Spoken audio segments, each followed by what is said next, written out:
What the bloody... Ladies and gentlemen, obviously I'm not at home, but let's give it a go anyway. How you doing? I hope you're well. I tell you what, everyone's freaking out at the moment, but I think you would be very aware, just like me, that 99% of people talking about climate change at the moment don't know what the fuck they're talking about. So I've done a little bit of research, not to freak you all out, but I think I know a little bit more. Not really. I know a tiny bit more than your average fuckwit on the street. And we're going to give that a go right now, ladies and gentlemen, because it's all that anyone's talking about at the moment. It's become this strange religion where either you're a skeptic and you believe climate change is this mad conspiracy, or you're balls deep and you think that if you don't join a protest tomorrow and take the day off school or work, the earth's gonna fucking explode tomorrow. One thing that scared me just yesterday is I found this article talking about people wanting to ban climate change deniers. Now, banning discourse is a bad fucking idea. Don't even start with that shit. Now, I think regardless of what side of the fence you are on, whether it's pro-climate change or anti-climate change, if I can call it that, is you really need to have a quick look at yourself and say, okay, it's obvious that we need to make more of an effort not to pollute the fucking world, okay? Don't throw your bottles out the window. Maybe don't use as many plastic bottles. Okay, we're not gonna drive to this place. We could take the bus,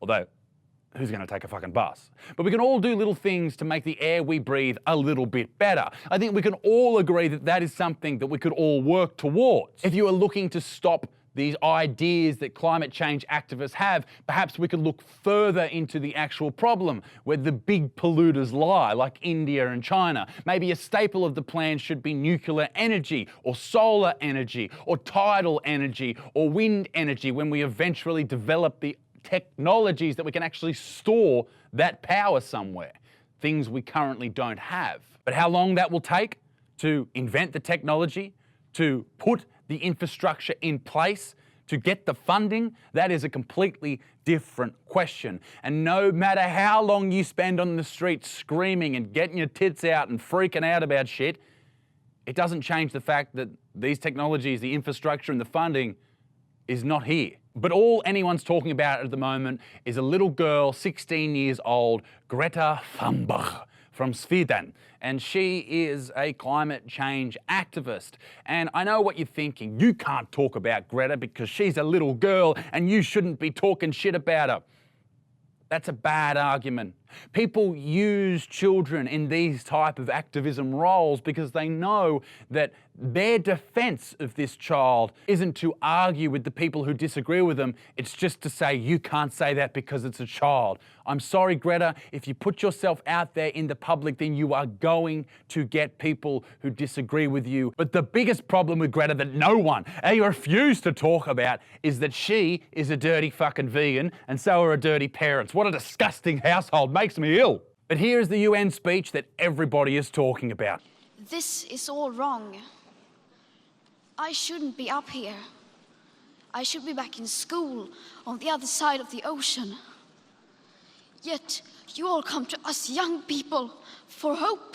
Greta is a young, emotional girl, and she's got tears in her eyes here. But I wholeheartedly believe that she, unfortunately, is a puppet of her parents and the people around her. She has been fed this information from a young age, and now this is what she is spewing out forth into the world because it's what her parents want her to think. And just to give you an idea of what her parents are like, this is her parents, wearing an anti-fascist t-shirt. Now you may think, oh, that's a good thing. We don't want fascists.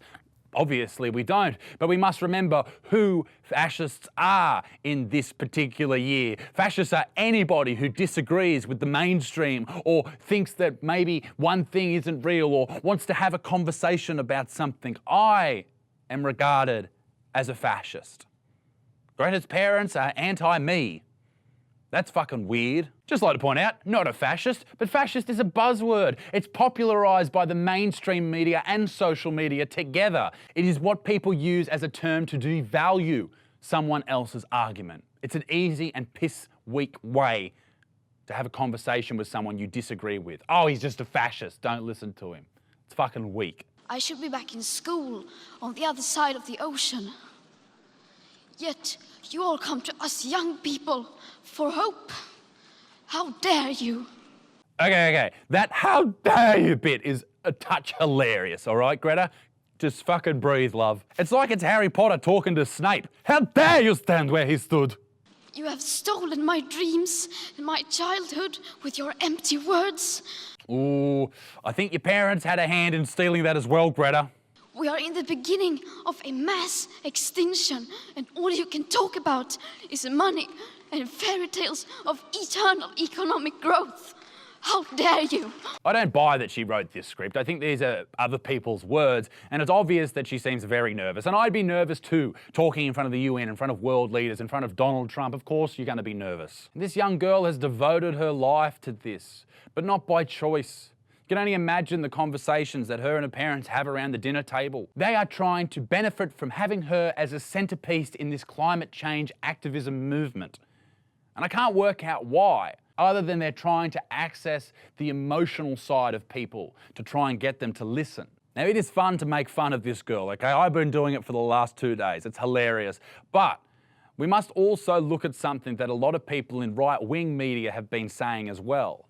I heard Andrew Bolt last night. I heard another gentleman over in America talk about that we shouldn't listen to this girl because she is mentally ill. They talked about her depression, her anxiety, her OCD, and her autism that she has. I can think right now of hundreds of people who are in places of power across the world that have problems with depression, anxiety, perhaps OCD. How many great people with Asperger's have been a part of our society, the very fabric of our society? I don't think that just because someone is mentally ill, then that at all changes the way that they are able to think about a subject like this. Now, obviously, it does change how some people are able to think about other things, and it depends on the mental illness, but the ones that we are given here with this particular young girl, I don't think it changes at all. Regardless of your position on climate change, I think we need to really consider this. Rather than storming the streets, rather than shutting down traffic, rather than running out of school or work to have the day off, storm a university. Study and change the world. Become the change that you want to see in the world. Work out these problems. Invent these technologies. Don't just scream into the wind. It doesn't achieve anything. This is all about popularity now. It is popular to be out there and getting photos in the climate march. It gets you likes on Instagram. That's all it is. It's just like the women's movement march last year. Now no one's talking about that. People right now are talking about how amazing Greta is. They're sharing a post on social media. It's changed their lives, but how many people did that? And then the very next day they drove their car to work, adding greenhouse emissions to the atmosphere. That's the whole point. People have a very short-term memory when it comes to activism. I don't think we will encounter a solution to climate change anytime soon, particularly when we refuse to acknowledge the big polluters in the world, like India and China. Since the year 2000, they've almost doubled their CO2 emissions. And we're not even talking about that? Why? Look at the people who are below the poverty line. They need to be brought up. They need to be looked after. How can someone who is in a poverty-stricken environment or country give a shit about the environment until they can happily feed themselves, clothe themselves, or find shelter? Give them that power, and then perhaps they'll start to do things to change the globe as a whole. There needs to be encouragement for people to dive deep into engineering fields and not activism fields. Climate change has the very real threat to change life on Earth over the next 1,000 years. It does. Regardless of how you think climate change works or climates change all the time, it doesn't matter what you think right now. There will be a change in climate, and you have to acknowledge the fact that putting shit in the atmosphere is not good, regardless of the amount that it affects the climate, or you're on the other side and you think it's fucking everything. Regardless of all of that, we need to make an effort, because fossil fuels are going to run out at some point. They are expensive and they're not good. That's your babies are breathing in that shit. We need to find a way to move away from that. It's going to take time. But I fear the way we are dealing with climate change at the moment will not unite us together as a people. It will in fact only divide us. And that is what it's doing right now. Now, I don't have the answers. I don't even have a position on this fucking thing. But what I would like to know from you is what you think. Let me know in the comment section below. Let's try and sort this out like humane people in the comment section. I doubt that's going to happen. Fucking go for it. Who gives a shit? Ladies and gentlemen, be a good motherfucker. Peace in the Middle East. Me dick stinks. Bye.